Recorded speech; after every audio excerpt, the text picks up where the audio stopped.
किरण शर्मा। हम मंजू शर्मा अपना YouTube channel पर सबको स्वागत कर छी। नमस्ते, प्रणाम सब दीदी भाईजी के प्रणाम, सब यूट्यूब फैमिली के प्रणाम।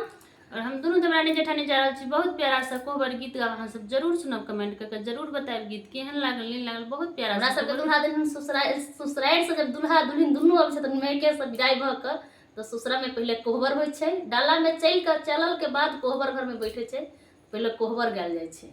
सब जगह कोहबर हो छै। अगर हो सके तो कहीं कहीं दोसर उनका भाषा नहीं बोलल जाए, लेकिन हमरा सबके कोहबर कहे छै। अहाँ सबके की करी जरूर कमेंट में कन्या के रीति रिवाज पर गाना सुनायल जाइ छै।